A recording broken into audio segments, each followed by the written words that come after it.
Salut les mercenaires.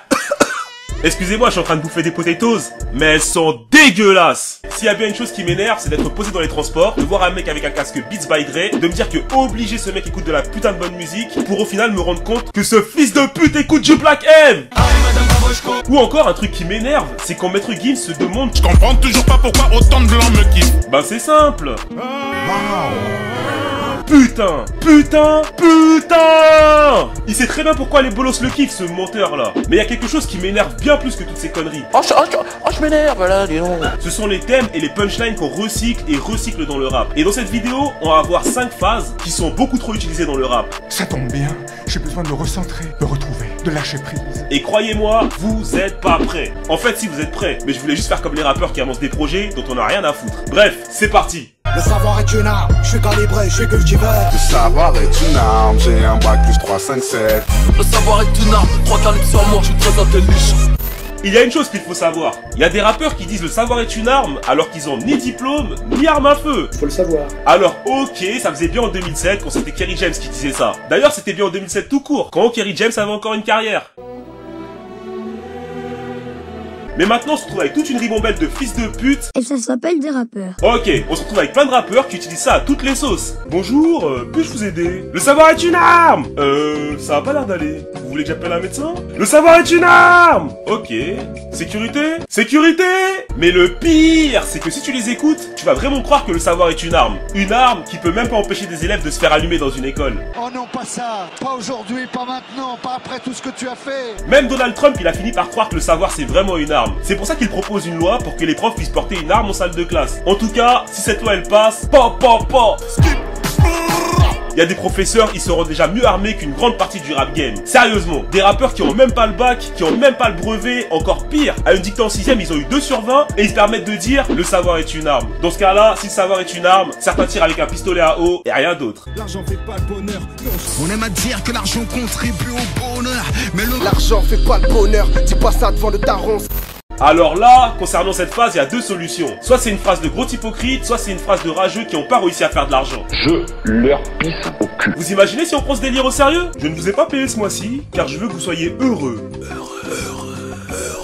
Mais depuis quand l'argent ne fait pas le bonheur? Alors là, c'est du grand génie. Dans leur album, il y a 13 musiques, 12 qui parlent des nouvelles voitures qu'ils ont achetées, de la montre qu'ils ont au poignet, de meufs qui leur coûtent archi cher, et d'un coup, ils nous sortent une chanson où ils nous font la morale. L'argent ne fait pas le bonheur, bla bla bla. Booba, dans 7 à 8, il a sorti: Je dis l'argent ne fait pas le bonheur, mais le bonheur remplit pas l'assiette. Et depuis, on se retrouve avec énormément d'énergumènes qui écrivent ce genre de citations sur leur photo de profil Facebook. L'argent ne fait pas le bonheur, mais le bonheur ne remplit pas l'assiette. Par contre là, c'est bien beau de faire le mec musclé et de lâcher ce genre de phrases, mais si c'est pour se faire inquiéter après par Jean Karim et Jean Mamadou, Appelez les flics. ça vaut pas le coup. En gros, tu devrais juste changer la description et écrire: l'argent ne fait pas le bonheur, mais quand j'en ai, il remplit l'assiette de Jean Karim et Jean Mamadou. Appelez les index s'il vous plaît. Si, les flics obligés à quelqu'un qui les a appelés. si tu me crois pas, demande à Moussa. Demande à Dooms de l'entourloupe. Je les baisse sur une bûche de monte à tout le 9-4. Là, on a un des trucs les plus insupportables qu'on peut entendre dans le rap français. Le seul moment vrai, mon frère. Et ce truc, c'est les rappeurs qui disent à leur public de demander des choses à des gens qu'ils ne connaissent même pas. Il y a des rappeurs, ils sont même pas connus et ils se permettent de nous envoyer demander des infos à des mecs encore moins connus qu'eux. Dites-moi les gars, pourquoi vous aimez nous parler de vos potes random? Déjà, on les connaît pas. On ne sait même pas s'ils existent vraiment. Ensuite, même si on veut vérifier, comment vous voulez qu'on les contacte? Honnêtement, même s'ils existent, on n'a pas envie de les connaître. Et en plus, toutes ces personnes que les rappeurs citent, à la fin, ils doivent en avoir marre qu'on dise leur nom pour tout et n'importe quoi. Parle pas comme ça, wesh, tu crois t'es qui, wesh? Mais je vais te gifler, là, la vie de ma mère, là, c'est les gens. Me regarde pas, toi. Rêve une vie à payer pour ma mère. Charbonné pour payer une ville à maman en Afrique. Moi et ma mère, une ville au bord de la mer. Beaucoup de rappeurs aiment bien dire que leur rêve, c'est de mettre à l'abri leur daronne. Ah, il est trop mignon.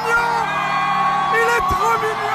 Non les gars, tous les jours vous parlez de mettre bien des putes, de vendre de la drogue, de tirer sur des gens, et la finalité de tout ça c'est d'avoir assez de sous pour offrir une villa à la daronne. Parce que à part si votre daronne c'est Kris Jenner, la maman des Kardashian, je crois pas qu'elle serait contente de voir que vous les rendez riches grâce à des valeurs limite. Et en plus il faut être raisonnable, parce que à part pour Booba, Prof et quelques grosses têtes du rap français, c'est pas vos clips à la con avec 145 vues sur YouTube plus 4 commentaires qui vont vous permettre d'acheter une villa.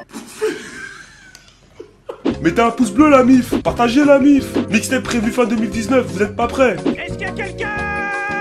Faut arrêter. Bref Gringo, avec la YouTube monnaie t'as même pas de quoi t'acheter une niche et tu nous parles de villa. C'est de l'argent, on ne met ça pas ton temps. Le temps c'est de l'argent, j'ai du temps à gagner. Le temps c'est de l'argent, le temps c'est de l'argent. J'ai de l'argent qu'on ferait, c'est bon, je suis dans les temps. Ça c'est la face des mecs qui se prennent pour un mélange de Bill Gates et de Trunks du futur. D'ailleurs, parlons-en de ce connard. Au lieu de revenir avec les numéros gagnants du loto ou des meufs nées en 2019 qui seraient majeures dans le futur, lui, à chaque fois qu'il revient dans le présent, c'est pour ramener ses problèmes. Revenons à nos moutons. On a déjà tous entendu des combinaisons comme Le temps c'est de l'argent, j'ai du temps à gagner. t'es là, tu demandes des voitures à 10 000 € à des footballeurs et tu nous dis que t'as du temps à gagner. C'est vrai, il te reste encore beaucoup de temps à gagner. Tu devrais plutôt essayer de regagner ta place au sein du 9 de I. Très sale. Très très sale. Mais en effet, selon les grands mathématiciens du rap, argent égale temps. Et pour terminer, il y a cette phrase de Niska que j'aime bien. Le temps c'est de l'argent, le temps c'est de l'argent. J'ai de l'argent qu'on ferait, c'est bon, je suis dans les temps. Eh ouais, c'est ça la vie, c'est du timing, c'est de l'argent. Bref mes mercenaires, cette vidéo est terminée, j'espère que vous avez aimé, vous êtes des bons. À part ça, on se dit à plus tard. Bonne nuit les petits, faites de beaux rêves. Tonton veille sur vous. Au revoir. Treyway, these niggas said it hurted me, I ain't heard of you. Get the fuck up on my fucking face before I murder you, bitch.